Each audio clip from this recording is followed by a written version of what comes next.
যে জনজাতি লোকসকলে কিয় আমি সিভিল কোডৰ বাহিৰত ৰাখিছোঁ কাৰণ আমি এটা সভ্যতাৰ পৃষ্ঠভূমিক সন্মান জনাইছোঁ আমি তেওঁলোকক ইম্পোজ কৰিব খোজা নাই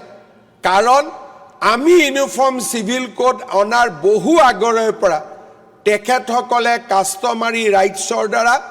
আৰু কাষ্টমাৰী কোৰ্টৰ দ্বাৰা তেওঁলোকে নিজৰ জীৱনক শৃংখলাবদ্ধভাৱে পৰিচালিত কৰি আহিছে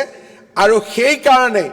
আমি জনজাতীয় সমাজৰ মাজত খুব কমেই চাহবানুৰ দৰে দুৰ্ভগীয়া মহিলাক আমি দেখা পাওঁ কাৰণ তেখেতসকলে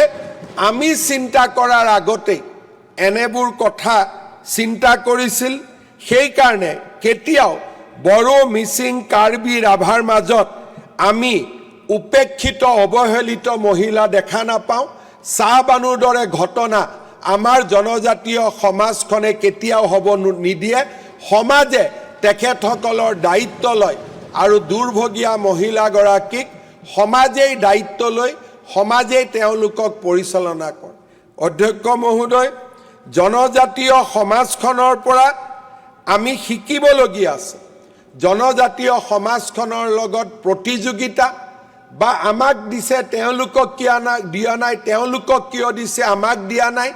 সেই প্ৰতিযোগিতাত নমাৰ পৰিৱৰ্তে জনজাতীয় লোকৰ কাষ্টমাৰী কোড জনজাতীয় লোকৰ কাষ্টমাৰী ৰেগুলেশ্যনৰ পৰা আমি হিন্দু আৰু মুছলমান খ্ৰীষ্টিয়ান লোকসকলে শিকাৰ প্ৰয়োজনীয়তা আছে আৰু সেই কাৰণে